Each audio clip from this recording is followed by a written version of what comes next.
Good evening, everybody. This is Jeremy, and welcome to Hangout or Weekend Hangouts with Tommy and Jeremy. I'm Jeremy, and this is Tommy. Hey, everybody.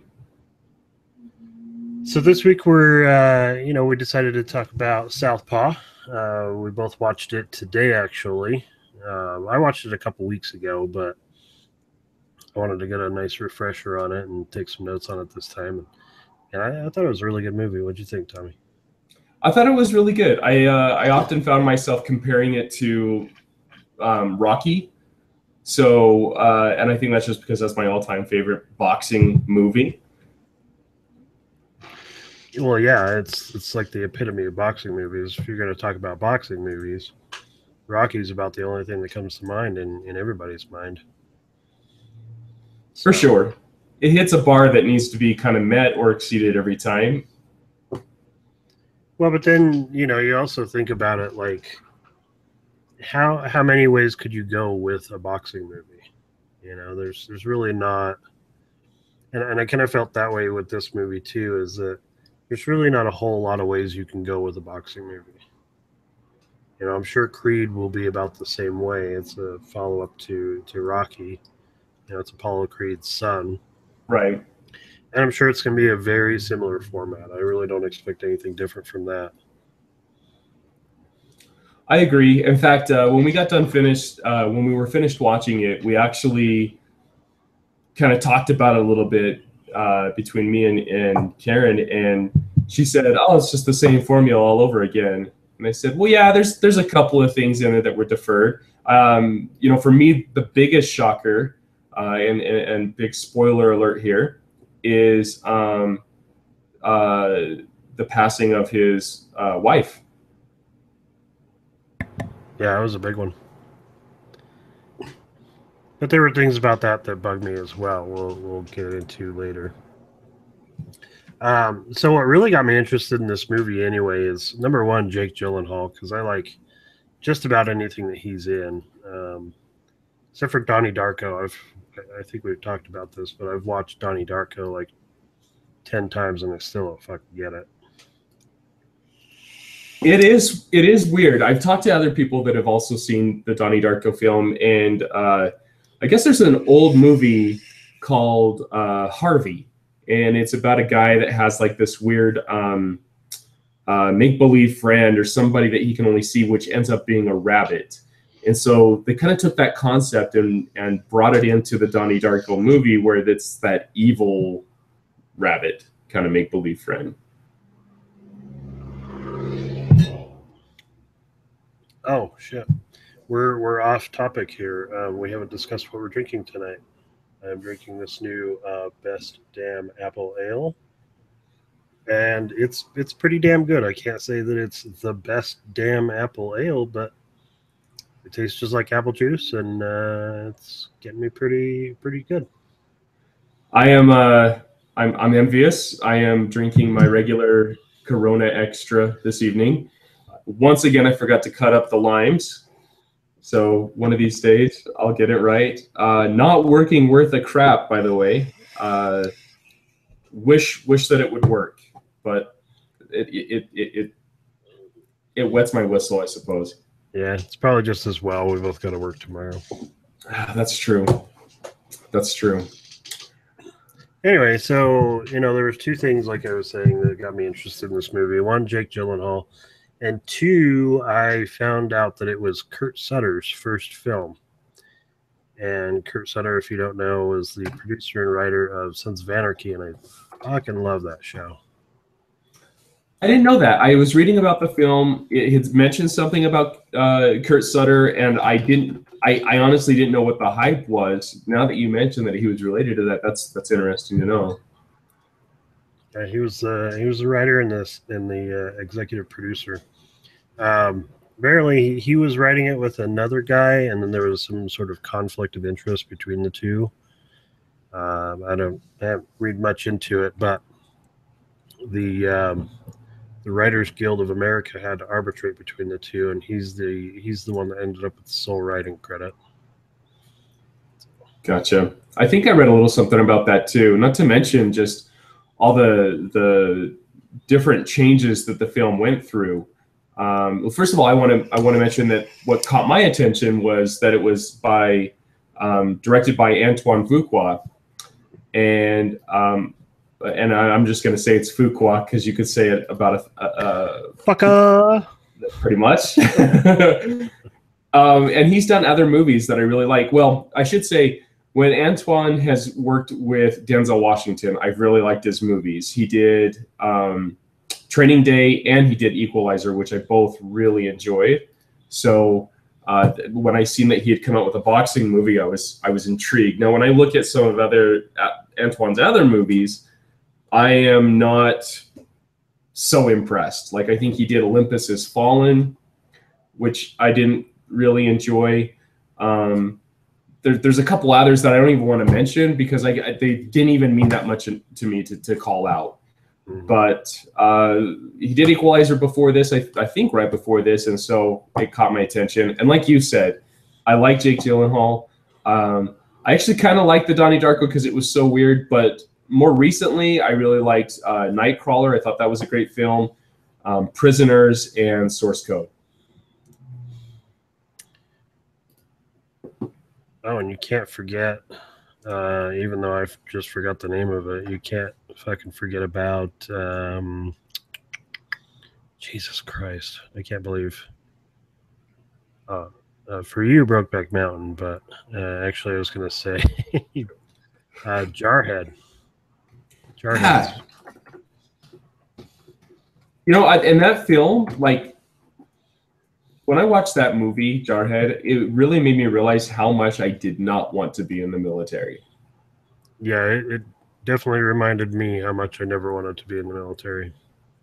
Yeah, just the part where they're like, I can't remember if I think they're piling shit and then lighting it on fire. Yeah, he's, he gets into trouble for drinking when he's not supposed to. So his punishment was he had to, take out all the outhouse troughs, and they'd pour oil into them and burn them because it was really the only way to get rid of to dispose of the fecal matter. Yeah, it just seemed like complete hell. And the thing is like a lot of military movies or war movies, whatever you want to call them, I'm like, man, that would be kick-ass. Like, I get the whole yelling at people and blah, blah, blah, but like I could do that. But that movie, no, I'll pass. So another fun fact about this movie that I found out was this was originally written to be a follow-up to 8 Mile. Yeah. And they had recruited Eminem, and he'd started filming for this movie, but then he backed out, I don't know, maybe a week or two into the filming process, because he wanted to concentrate on his music career. Yeah, I had read that too. And the funny thing is when he pulled out, before they thought about Jake Gyllenhaal, they actually thought that maybe Ryan Gosling, Bradley Cooper, or Jeremy Renner, Hawkeye, would be someone that might want to take on the role. But it looks like Jake got it. Yeah, Bradley Cooper probably would have been good for it too. But I think Jake was a good pick for it. I do too. I think that he did a really good job, and it would have been interesting to see someone like Bradley Cooper try to cut up as much as Jake did for the film. Only because like Ryan Gosling and Jeremy Renner, I think that they've already done that in previous roles, but I've never seen Bradley like completely ripped. He's pretty bulky. When he was in American Sniper, and you see how bulky he is, he's just got, I don't know, maybe there's a gut under there somewhere, but his pecs and his arms were pretty ripped. That's true. I didn't think about that. He did put on some weight, and you're right. There was probably a gut, but there was, he could handle himself type of weight on him. Other little thing that I thought was kind of cool was, so at the end of the film, it says in memory of James Horner, or in memory of our friend James Horner, which apparently scored the film. Funny thing is I guess when Antoine did the movie, He didn't have. It was such a high budget film that he didn't have any money to pay James to score it. But he said, you know what? I'll do it. I love the movie. I like the concept. I'll do it on the house. And as it turns out, it was his last film that he did before he died in a plane crash. Yep. Well, he's got another movie coming out, I think, early next year that he also scored. But this was the last one that he worked on. Mm. So it's kind of cool. So let's talk about the film. I kind of have like just a sequence of events that in the beginning of the movie that I kind of wanted to call out. Like I said, the whole time when I was watching the film, there were portions of it that just called out to me to be like Rocky. Like this reminds me of Rocky right now. At the beginning when he wins the match, and then he's at the what do you want to call it? The where the reporters are badgering him with questions and asking him how he feels and all that stuff. The press conference. What is his name? Ortega, or I gotta find his name. Escobar. So Escobar starts like taunting him, and he's like, "Oh, you ain't fight anybody. Yeah, you gotta fight me." Blah blah blah. And it totally reminded me of Mr. T when he played Clubber Lang in Part 3 when he's like egging Rocky on after he just won a fight. Yeah, it seems to be a pretty popular thing to do. I think it just builds up hype for the next fight. You know, it almost seems like in the real world of boxing, it seems like they always have these contracts set way in advance of who they're going to fight, and they just taunt each other just for the publicity of it. True. It'd be cool though, like to see like something more. Like I get how Hollywood does stuff like that, but I've never seen that in real life. You know, like there was the big Tyson Holyfield, and there was a lot of talk, but nothing like taunting at a press conference. So of course we haven't seen a movie where a guy bites an ear off either. So I guess they win that one.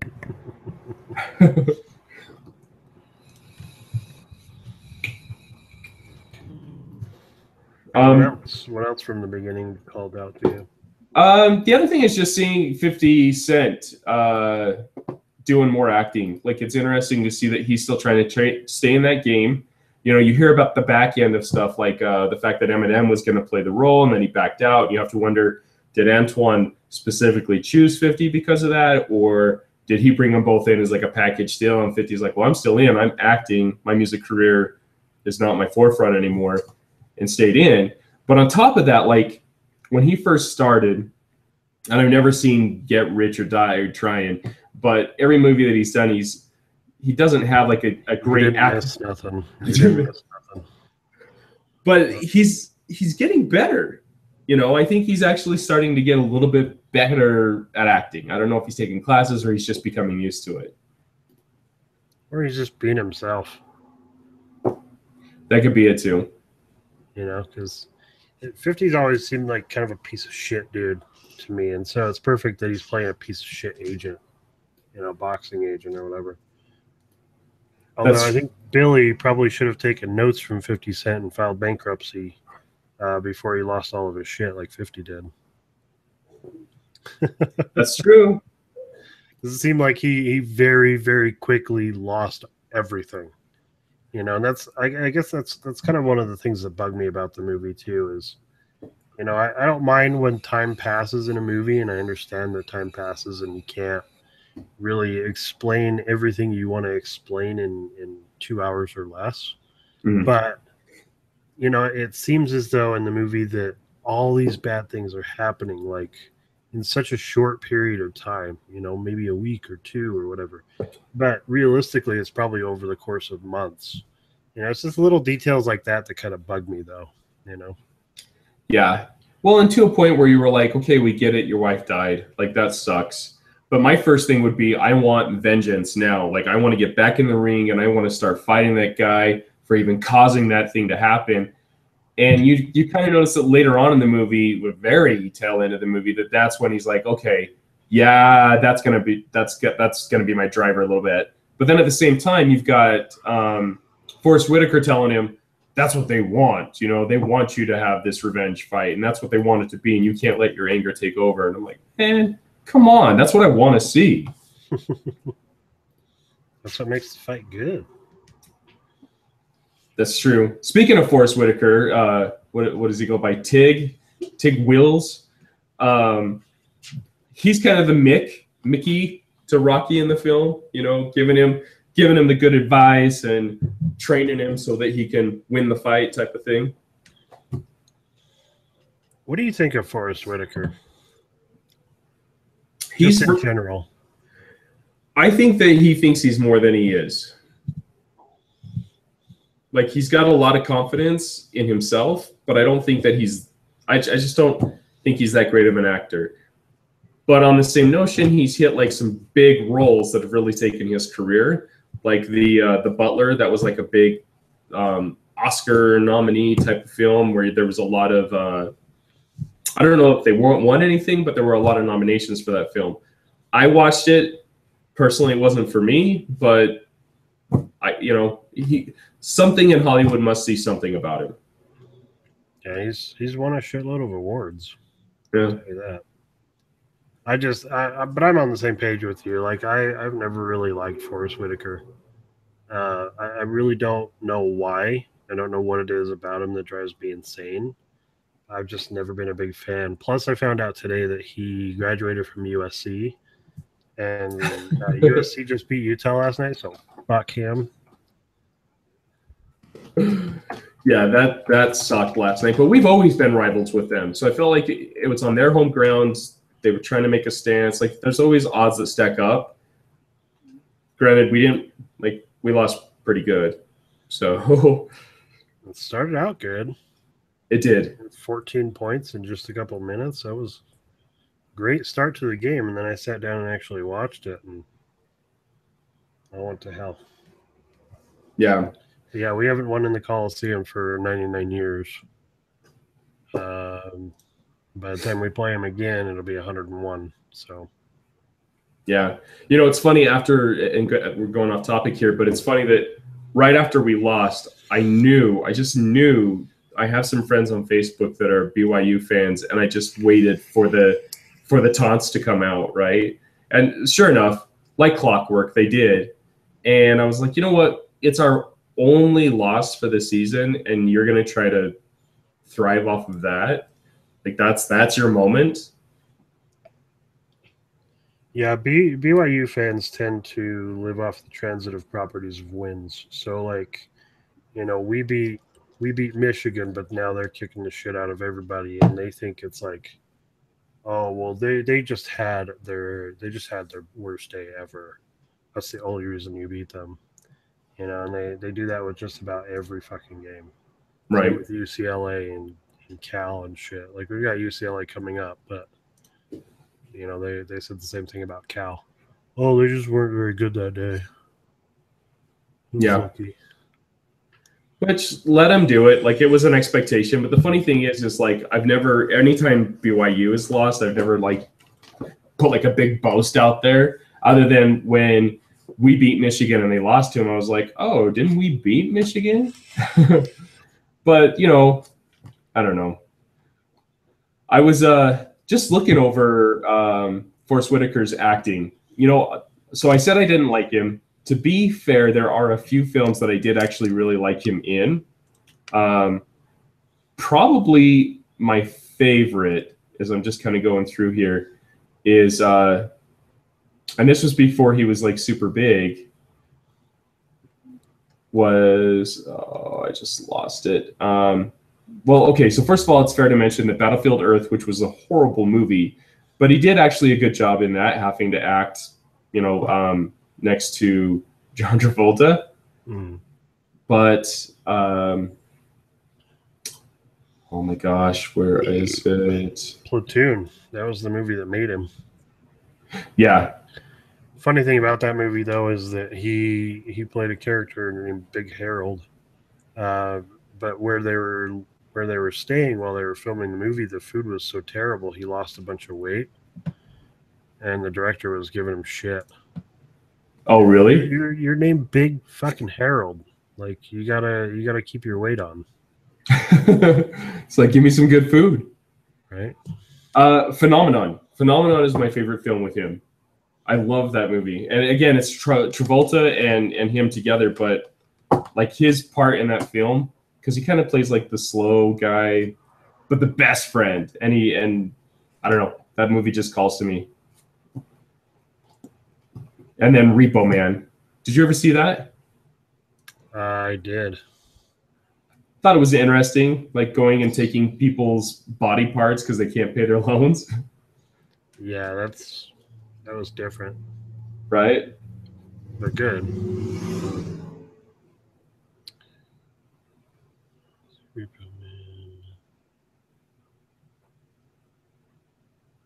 See if there was anything else that he was in that I really liked. I hated him in Taken 3. I don't know if you've seen Taken 3 yet or not, but yeah, the cop. Yeah. It was weak. It was, he just thinks that he's got one up on this guy the entire freaking movie, and he doesn't. He's behind him 2 steps every time. And then in the end, he's just like, oh, okay, well, thanks for your help. Have a good day. Pretty much. Like, he did millions of dollars of damage, trying to escape you, and you're not going to charge him with anything. Real cool.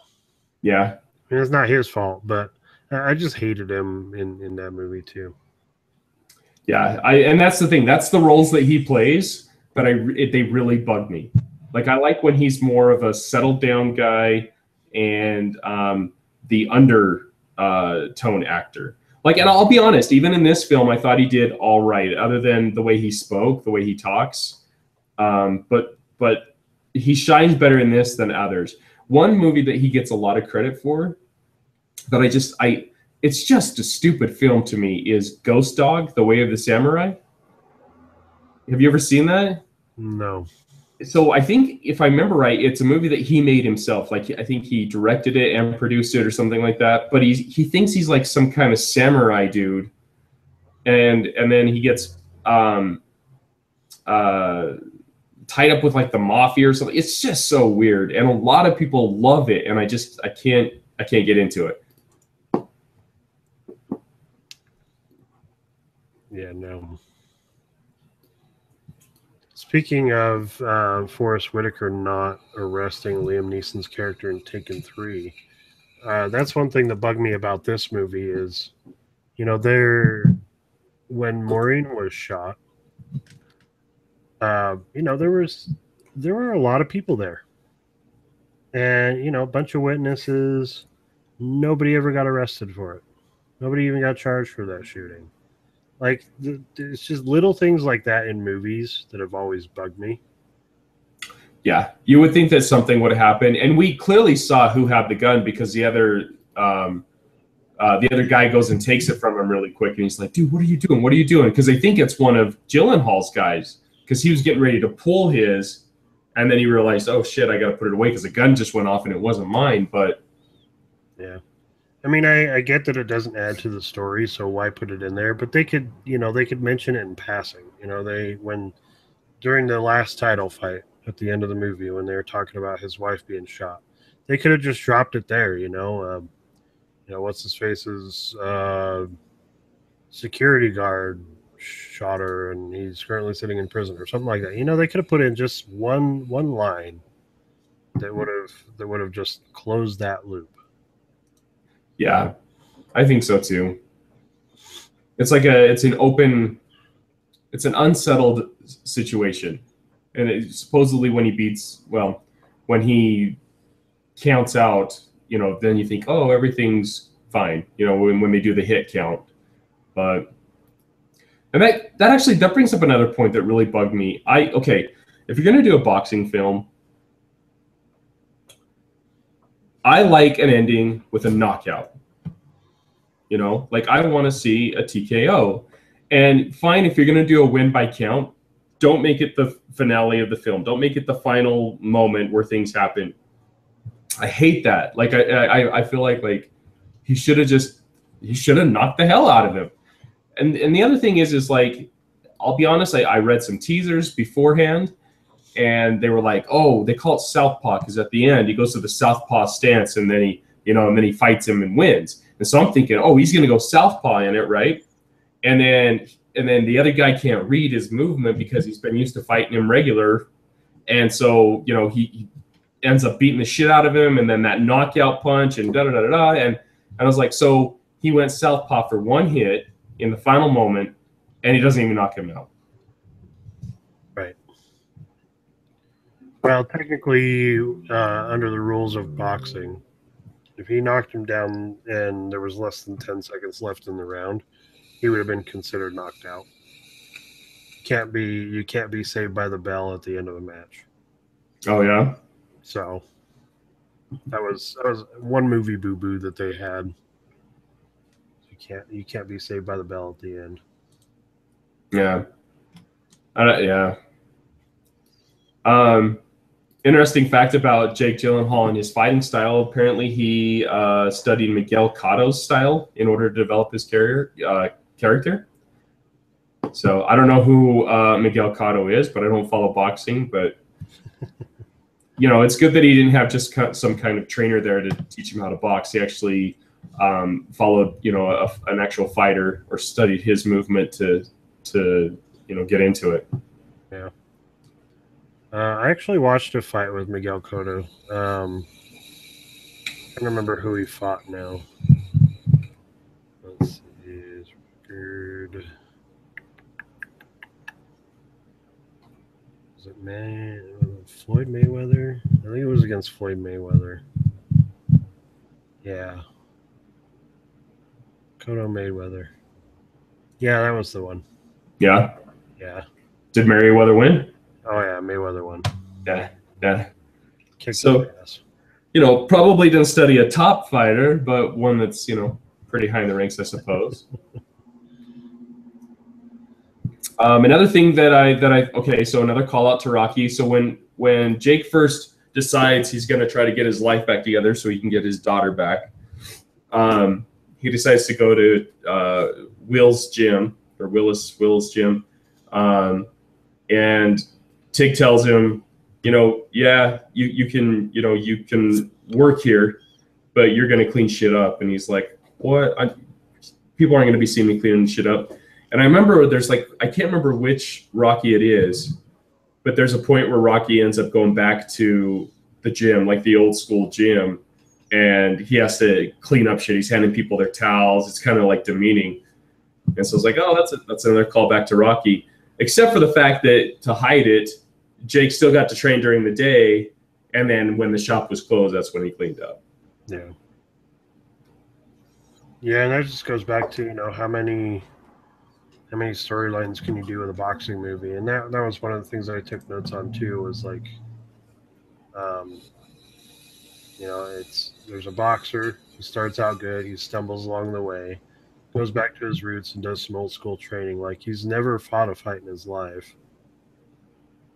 And then gets up for a title fight like it's nothing. He sucks. He just got banned, but somehow his next fight is going to be a title fight. And then he wins, but just barely, to show that he's overcome major adversity. That's like every boxing movie ever. Yeah. Yeah. Well, there's the for a good cause fight that he does, and it kind of shows that he's got some skills there, which I guess is what entertains the idea for them to say, well, let's see if he wants to go for a fight. But you're right. Like, why a title fight all of a sudden? Oh, cool little, I think it's a cameo, and maybe you'll want to go back and look at it. But speaking of when Jake first goes into the gym, he walks in, and everyone's kind of looking at him, and Forrest Whitaker is training the kid in the ring. And he gets out of the ring, and one of the helpers comes over to Forrest Whitaker, and he's like, hey, Hope is here. That's Hope over there. The guy that says that to Forrest Whitaker, I swear it's D.L. Hughley. He's not in the credits or anything. It's the only time you see him in the entire movie, because I was waiting to see if he was in there again. But go back. I swear that's him. I'm going to load it up right now and see. Yeah. See if you can skim through it and get to that part. I should have time-stamped it. I should have, but I didn't even think about it. But I wanted to call that out, and I was scrolling through the credits like mad crazy, and then I did a thing on IMDb for D.L. Hughley, and I couldn't find him. But like at first when I saw him, I was like, dude, I know that guy. I know that face. If it was D.L. Hughley, I'll be surprised. I don't see him doing a little spot like that on a movie like Southpaw, but never know. Yeah, tell me what you think. I like catching like little stupid things like that. So I'm interested to see if you think the same thing when you look at it.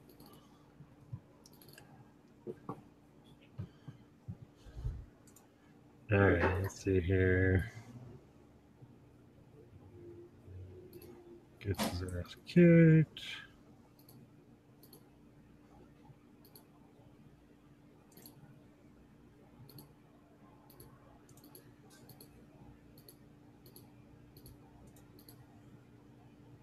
So it's like when he first goes into the gym for the first time? For the very first time. So I'm looking at about 55-minute mark, maybe? Yeah.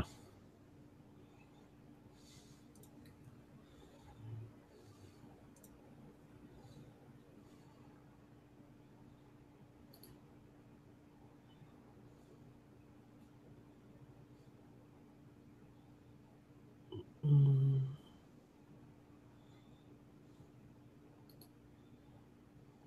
55. Come on. Son of a kid. Kid swears, says, what did you just say? I said, motherfucker. Right here. He steps in the ring. Now, I might be wrong. No, that's not D.L. Hughley. No? Not even close. Even with the close-up, when you see him close up? Like when he cocks his head and he points at him? Let me... I mean, he does look different now that he doesn't have the braids. You know, the weird, like, cornrow-looking things going up. All right, you got it shared? Yeah. Right there. Can you freeze it, like, right when he looks straight at the camera and then points at him? Like, that's him right there. Yeah, right there. No, that's not D.L. Hughley. No? All right. No. Not even close. Well, I thought I found something. Good try, but no.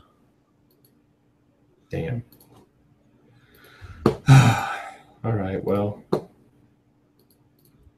Take that on my note. Delete that.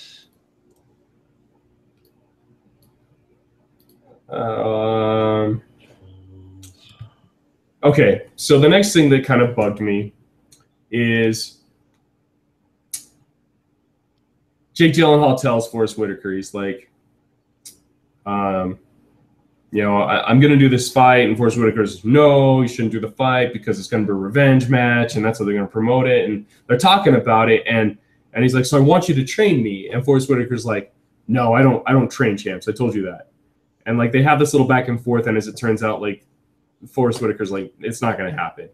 And then next thing you know, you see Forrest in his gym, and he's pounding the bag, and he's all pissed off, and we find out that Hoppy has passed away. And then all of a sudden he's like, well, I'm going to train you. I'm like, what the hell's what's with that? Like, why all of a sudden, because the kid dies, now all of a sudden you want to train him? And I was talking to Karen about it. She's like, well, you got to figure, like, he wants to get his daughter back. And he kind of tells Forrest Whitaker that this is how I can get my daughter back. And maybe between the fact of the kid dying and now he's thinking about the kid's needs, that now he wants to help train him. Well, and maybe Billy felt guilty. It made him feel guilty because he's like, well, if someone came in and tried to give one of the kids a title shot, you wouldn't give him a shot. You'd screw him out of it. I think so. Maybe a combination of that and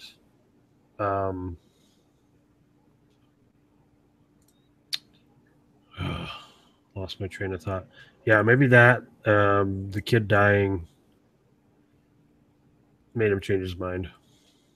Maybe that's it. It just seemed weak. Like I would have thought there would be like a more pivotal moment. Like I would have rather seen like what's his name? Or I keep forgetting his name. I want to say Ortega every time, but it's not it. Escobar. Maybe Escobar pulls like a low punch, right? Like he gets on national TV and he's like, he's just a big pussy because his poor wife got killed or something like that. And then it forces Forrest to be like, screw that guy. Like, we're going after him. Like, it's time to put him in his place.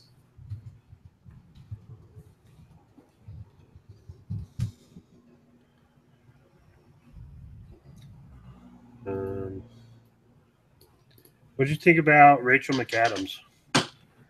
I thought that it was interesting that she's in so not a lot of the movie. Right. I like her. There's nothing to complain about there, but yeah, of course you do.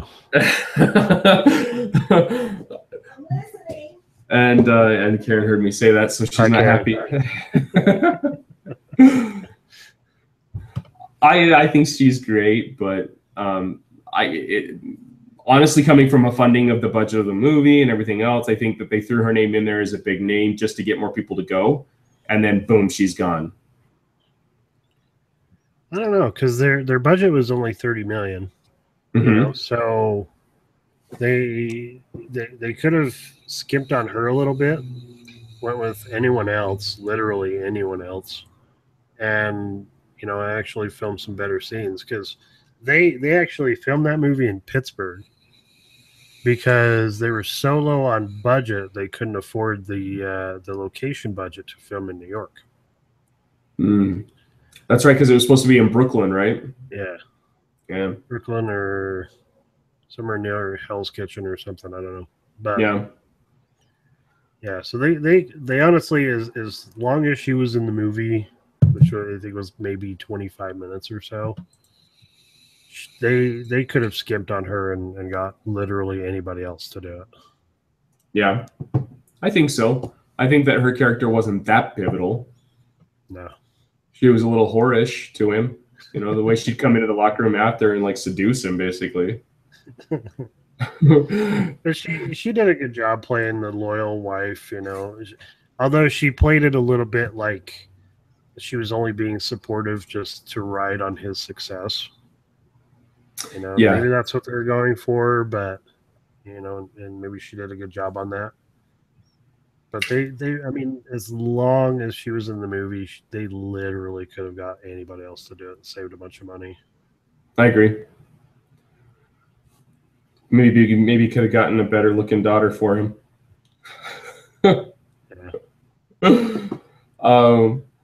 Side thought on the film.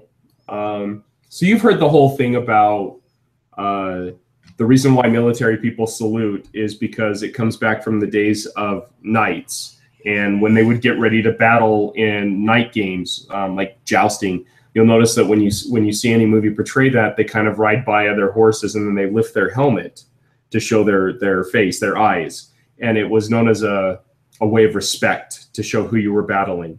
And so they say that's why the military salutes. It's a reflection of them holding up their helmet's lid for respect.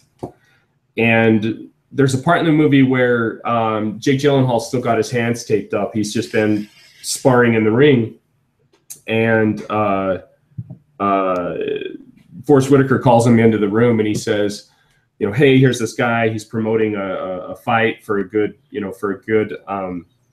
cause, and you don't need a license to fight in that. And so they get talking, and he's like, thanks. And because he has his gloves on, the guy just kind of holds it up like, give me a pound.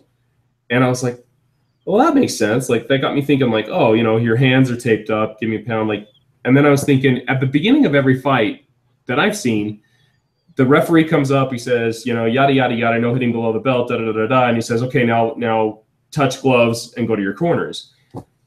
And so I was thinking, I wonder if like, that's where the whole give me a pound came from. Like, you touch gloves, that's like before we fight, a respectful touch, and then back out. Either that or it came from a germaphobe that doesn't like to shake hands. Yeah, like Howie Mandel. Could be that. I was trying to be all, I don't know, deep and stuff. Philosophical about it and shit. Yeah, philosophical. So, there is a montage we talked about in our last review. Is there a montage? A montage, which during the montage had an Eminem song playing. Phenomenal. Yeah, and that was.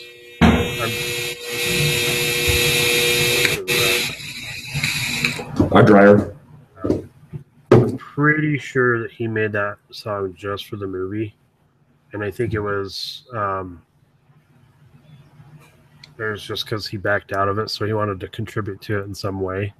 So he had 2 songs that appeared in the film, one during the credits and one during the montage. But he produced the whole soundtrack. Really? Yeah. All 2 songs. There were probably like 10. But that was another thing about the title is Southpaw. So Eminem is actually a lefty. And so it was a more fitting title when he was cast in it. Because he was a Southpaw. Would have made sense. It makes you wonder if the original script was more about him being a left-handed fighter. You know? Well, I don't even think it was about fighting to begin with. You know, because they said that it was supposed to be a follow-up to 8 Mile. Yeah. And then when he dropped out, they had to sort of rewrite the script. Well, yeah, and I was reading that, because he was involved, the little kid, Hoppy, was a callback also to 8 Mile because Eminem was Bunny Rabbit or something like that. B Rabbit? Yeah. The next thing that I had that I called out on the movie was, so there's the social worker that's kind of working with him and his daughter. And I noticed towards like the end of the film, when the fight's taking place, like all of a sudden she's spending quality time with his daughter. And at first I thought, is she at, like, first of all, she's at her place, which social workers shouldn't be taking kids to their place like that. So I thought that was a little weird. And then after the fight, like they immediately show up to the locker room. So I'm like, oh, they must have been in a suite and we're watching the fight in a suite. And then she came down after or something like that. But it's weird because like multiple times during the match, she keeps calling Jake baby. Come on, baby. Come on, baby. And I'm like, do they got something going on, or like what the hell's going on with that? I don't remember that. Yeah. Just weird, like, because in fact, I thought it was weird that she was spending time with her daughter like that. And I turned to Karen and I was like, that's weird. And she's like, she just called him baby. And I was like, oh, she just did. And maybe she's just like, come on, baby, or something. I don't know. But I'm like, it's just weird.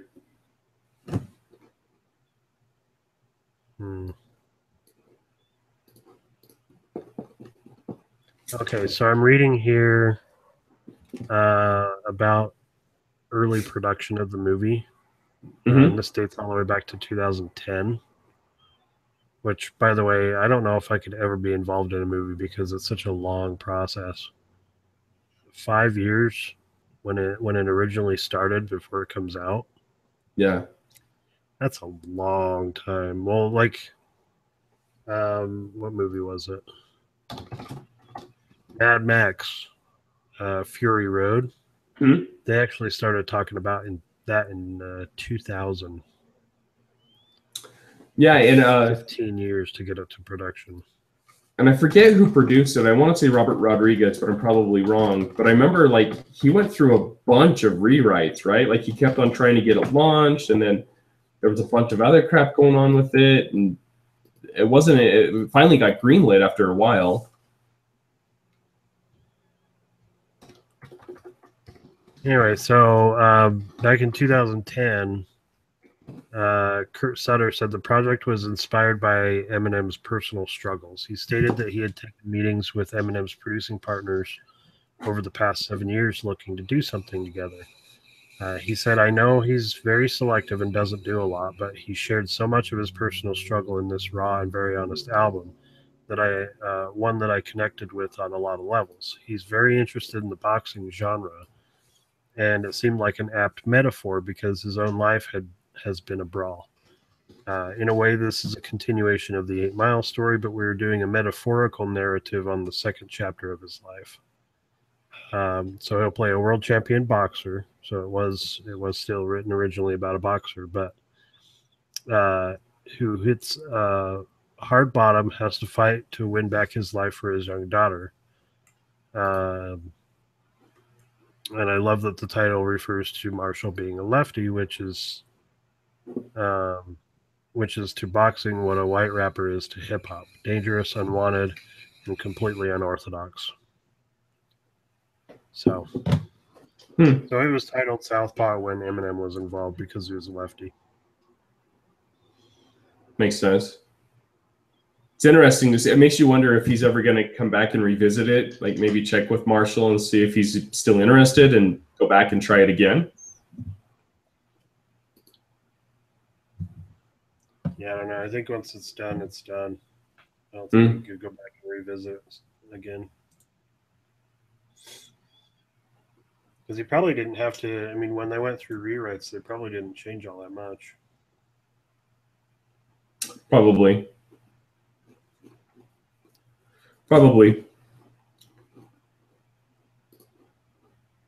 That's everything I had on the film. The one thing that I was kind of looking into, bodybuilding.com actually has an article on what Jake Gyllenhaal had to do to train for it. Apparently he trained just like a real boxer would train, and he said it was, you get the sense that basically it was a lot harder than he expected. It says here, there's a comment, it says, Southpaw was one hell of a commitment, Jake bellows with a laugh that gives the impression it was more intense than he had first imagined. The preparation physically and internally, even the shooting schedule was intense.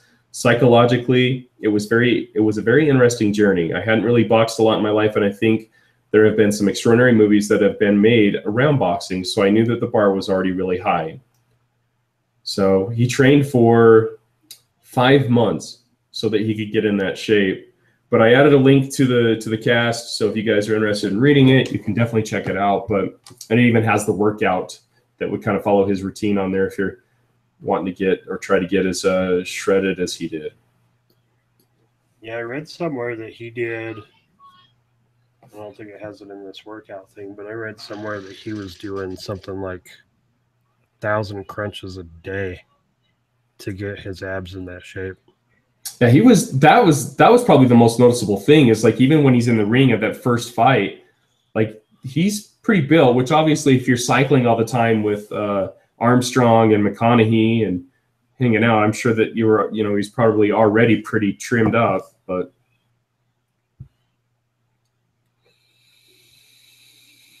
okay, that's freaking nuts.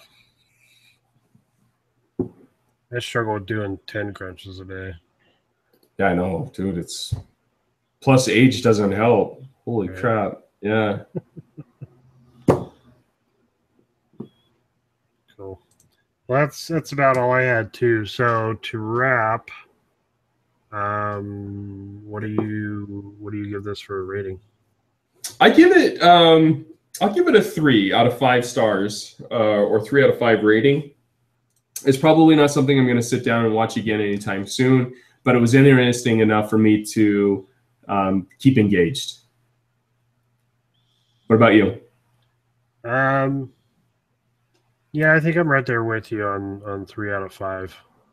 I watched it twice, and the second time was a little bit harder, because I already knew what was going on. I just wanted to get some details that I missed. In fact, I did miss from the first time watching it. I missed that Hoppy died. I don't know if maybe I went to the bathroom or something, but I missed that fact completely. So when I saw it this time, I'm like, what? Yeah. So, but as far as being rewatchable, not really. It's not like Rocky, where you could probably watch that movie 20 times in your life and want to watch it again at some point eventually. Yeah. Which is not to say that like Antoine's movies aren't rewatchable. I could probably watch Equalizer a couple more times. Have you seen that? I don't think so. It's good film. I like movies where like the guy just kicks some ass, and Denzel, although old, he kicks some ass. But the thing about it is, they don't treat it like, oh, how is this old guy kicking some ass? They portray him as an old character, but he's just got some good training, and he does a good job at it. It was pretty freaking awesome. I think I might have avoided that movie because and I know I'm going to get strung up for this, I don't like Denzel. No? I can't fucking stand Denzel Washington. I don't know. I don't know. I can't really go into why. I just don't like him. He's not like my all-time favorite. Training Day, for instance, a lot of people love that movie. It's one of the films that I enjoy that Antoine did, but it's not one of my favorite Denzel films, because he has like this attitude about him. If I were to pick a couple that I think he stands out the most in, is I think it's called Bone Collector. I love that film. And I forget what it's called. It's dealing with spirits. It's about spirits that pass from body to body, or specifically a spirit, an evil spirit, and he's a detective trying to track down this spirit.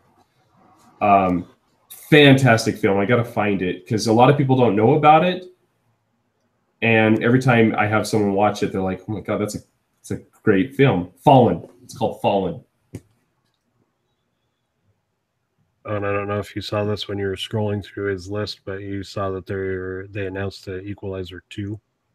Yeah, you'll have to check it out, man. It's actually pretty kick.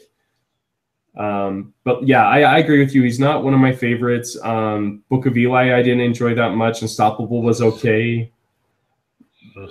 Man on Fire wasn't that great. You know,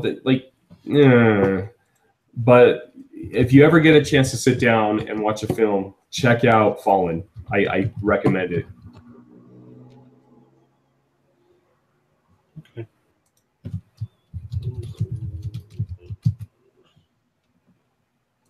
All right. So, what are we thinking about for next week? I have no idea. You said you still haven't seen Ant-Man, right? I still haven't seen Ant-Man. I think that's coming out soon.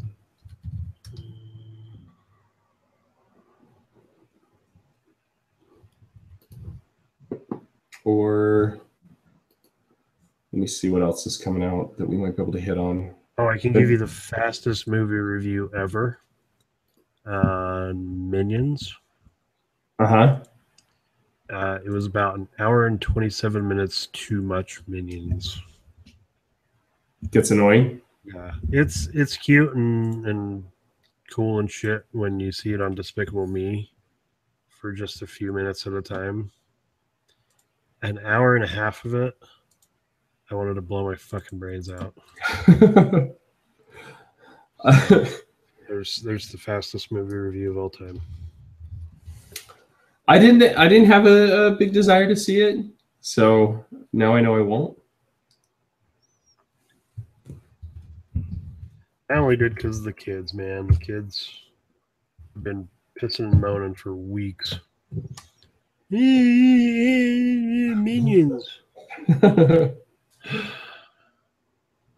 Come on, man. Yeah. Well, let me shout out some names and see if anything calls out to you. We've got the Entourage movie.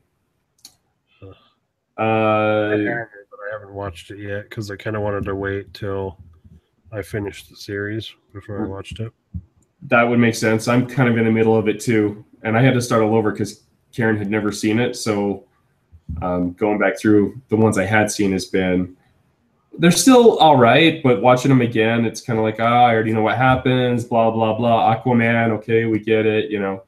And then there's the season where he does the Median or something like that. So there is San Andreas. We're not going to do Magic Mike XXL, so don't get your hopes up. Thank you. The End of the Tour, which I actually saw at Sundance, it was a pretty decent film. Ant-Man's not coming out till December. You're right. It's like way ahead of time. Terminator Genesis, but that's not coming out till the 10th. I've got it. Do you? Yep. So we could do that. Dope was supposed to have some pretty good reviews on it. And Mr. Holmes just seems long and boring. So that's kind of what we're looking at fairly soon. Let's do Terminator Genesis because I haven't seen that one yet. All right. I have it. I just haven't gotten around to watching it, so that'll give me a good excuse. Cool. Well, and we went that way. I'm not watching it for the second time because I've already watched. What were some of the other movies you mentioned? I've already watched some of them, so I don't want to rewatch them again. No worries. We went and saw Genesis at the theater, but it's good enough for me to give it a second watch. Okay. And in case anyone watches it and is thinking he never said the real person, I said Robert Rodriguez for Mad Max Fury Road. It was George Miller, so people can calm down if they're like you were wrong or they want to comment. Oh, hang on a second. Hang on, I got pizza delivery call on my phone. Hello?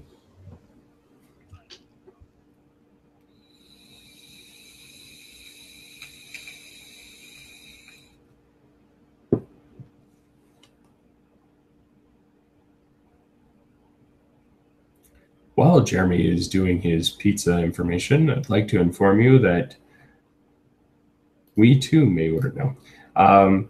So Terminator Genesis, it looks like next week is what we're going to be running with. If you haven't had a chance to see it, one thing to keep in mind for all our viewers is that we do go over spoilers in our broadcast, so just be aware of that. Yes, this is very spoiler-heavy podcast. So yeah, I've seen San Andreas, Jurassic World, unfortunately Magic Mike XXL. Of course you did. Yeah, Bill's mom's here, so I had to appease her. That movie was fucking terrible. I thought the first one was bad. The second one was awful. Do I 10 times worse. Dare I ask, was she appeased? No. She was not pleased with it. Well. Oh, and Pixels. Oh, have you seen it? Yeah. Yeah. That was a letdown for me. Yeah. Yeah. It was okay. You know, Adam Sandler just needs to retire. I think he's done. He does. The other thing I was thinking is the targeted audience for that film had to have been for kids. Because when we went to the film and the kids were in there, they absolutely loved it. They were laughing. They were having a great time. I just thought it was hokey as hell. Yeah, I don't know if it was targeted to kids. I think it was targeted to people our age. Really? Because kids nowadays, they don't know. I mean, they sort of know to an extent about Pac-Man. Mm-hmm. But that's about it. They don't have any exposure to, you know, some of the other games that were in that movie, like Centipede and Space Invaders and shit like that. They have no exposure to it. They got Pac-Man because there's some cartoon on Netflix that is some bullshit Pac-Man cartoon. But, you know, and then there's a new Pac-Man app on iPhone and Android. So they at least have some exposure to Pac-Man, but all the other ones, not so much.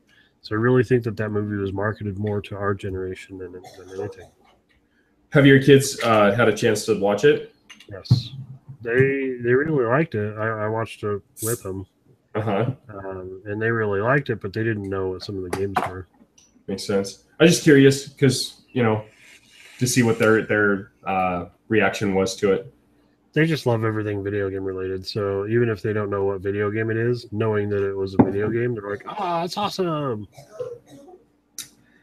That's when you break out the old Atari and you're like, "All right, now play it." Yeah, I never had an Atari. No. No, I remember the first video game system I ever had was the Sega Genesis. Oh, that's right. But you had a crap load of computer games, PC games. Yeah, as great as PC games were back then. Right.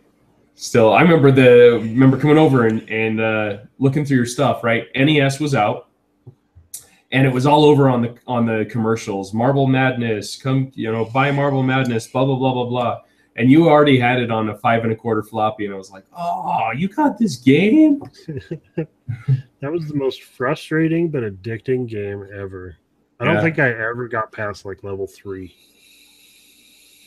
It was hard. It was fucking hard as hell.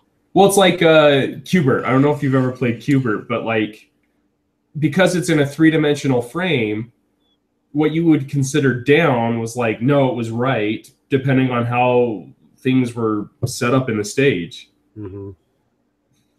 Well, on the direction buttons on Marble Madness, I wasn't used to it back then. Of course, all games use it now, but the AWD setup. Oh yeah. That's what Marble Madness was back then, and so I wasn't used to it. So I'd always hit the wrong damn button, and I'd fall over the edge. I couldn't figure it out. Yeah. Anyway. All right. Well, I think I'm gonna call it. I got dinner's gonna be here any minute now. All right, man. But this was fun, and I hope you all come back. Please subscribe, like, share with your friends. And we'll definitely see you next week to talk about Terminator Genesis. We'll see everyone then. Don't forget to leave comments, too. We like to hear if you watch it and you want to say something, even if you want to say you're a moron for not knowing that was George Miller or something like that. Or make fun of me for drunkenly forgetting just about everything, unless I have notes in front of me. Please comment. If you want to see us review a film, also leave that in the comments. We'll definitely take suggestions. For sure. Just a heads up, the Steve Jobs movie is out. Went and saw that Friday. Good movie. Yeah. Yeah. You have to. If you get a chance to see it, let me know. I definitely will. I'm not a big Steve Jobs fan, but that one definitely looks better than Jobs did with Ashton. Yeah. Yeah, it's good. It's like a roller coaster. It starts a little slow, but it gets going so well that you kind of wish it didn't end. Cool. All right, man. All right, guys. Have a good night. We'll see you guys next week. Peace.